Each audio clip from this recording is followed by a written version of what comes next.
Now, the IEC also saying that young people have little faith in social media when it comes to voting or election-related topics. Says young people are not usually convinced by social media influencers or celebrities. It's also urging, as we've just heard there, South Africans to come out in their numbers at the weekend to register for next year's elections. Let's speak about all of this now with elections analyst Wayne Sussman. Wayne, thank you for coming through to today this afternoon. Well, it's voter registration. It's coming up in a few days' time. It's both Saturday and Sunday. It's going to be happening. Any views ahead of it? Yeah, it's very interesting. I've been driving across the city of Johannesburg today. It's interesting to see who does have posters up and who doesn't have posters up. So that's something interesting. I think we're going to see a lot of posters up coming up in the next few days because it's an absolutely critical period. You want voters to register, new voters to register this coming weekend, and you also want to make sure that if your voters have moved to a new neighborhood or to a new town or new city or new rural area, that they go and re-register, because there's a key change coming in this election, and that is that you have to vote at the voting station where you've registered, where you are registered in. So usually in a national election, you can vote anywhere, but then you wouldn't get the provincial ballot if you're out of that particular province. Remember, we get 2 ballots in the election. In this particular election, you have to vote at the voting station you're registered in. So political parties need to make sure that their voters re-register if they move. It's an important point you're making, just as a differentiator, because we're used to local government elections. It's local. You can't vote for your metro when you are outside your metro. That we know very clearly. National election, I could be in Cape Town on business. I can be able to vote nationally, but not for the in the Western Cape. This time around, for both ballot papers, you have to be in your voter station where you are registered. That's correct. And the party I reference is the Freedom Front, because I saw their posters went up today. And that's quite clear in their campaign messaging, that you need to make sure that of where you are registered and that you register in the right voting location. Yeah, there's been quite concerns by the IEC about the number of young people who are registered.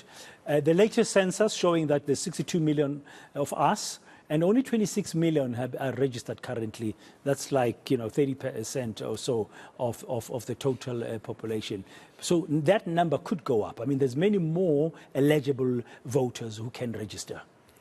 And that's key, as you say, young people. So these are voters who wouldn't have been 17 or 18, because you can register, I think, when you're 17 years old, for the 2021 local government elections. So you want to make sure that you're capturing all those people who have turned 18 since then, making sure that they're excited to register, because this is the first hoop we have to jump through if you want to vote.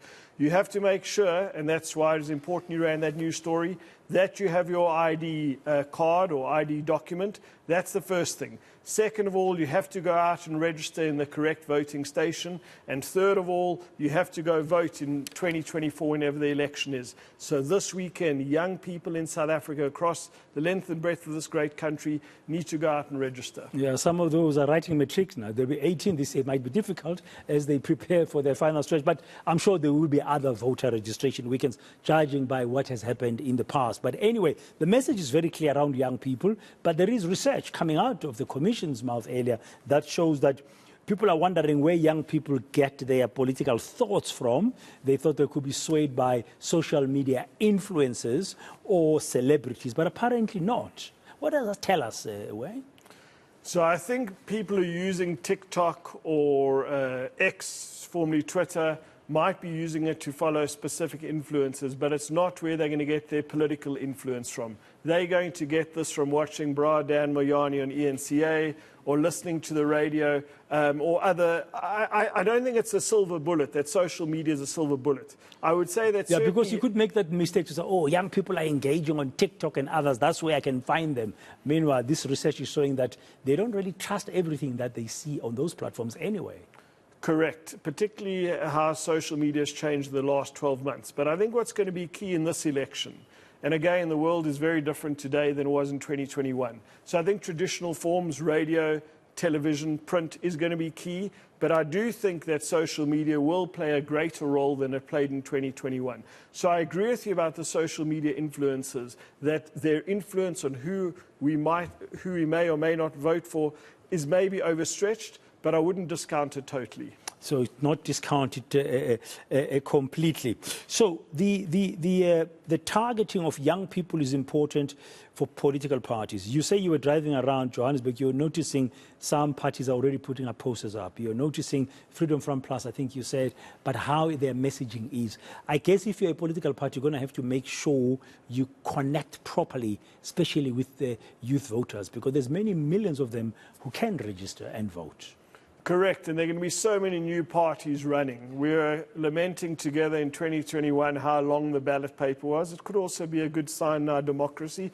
That 2024 ballot paper, there are going to be so many new entrants, and they are all going to try go after that missing factor, the youth voter. We also know that a lot of new organizations, Mbali Ntuli, formerly from the DA, she's formed an organization which to target the youth vote. There are other organizations who are trying to target the lucrative youth vote. Let's see how successful are, and this weekend is critical for them.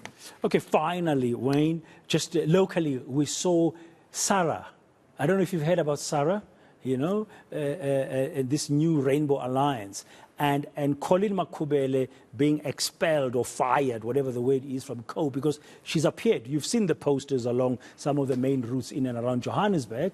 Now, she was joining with the others. Apparently, they say she didn't bring the party on board, and so she didn't ask them for party's consultation. She did it by herself. But she's saying she has been removed because it's a male-dominated space where a woman cannot be allowed to lead.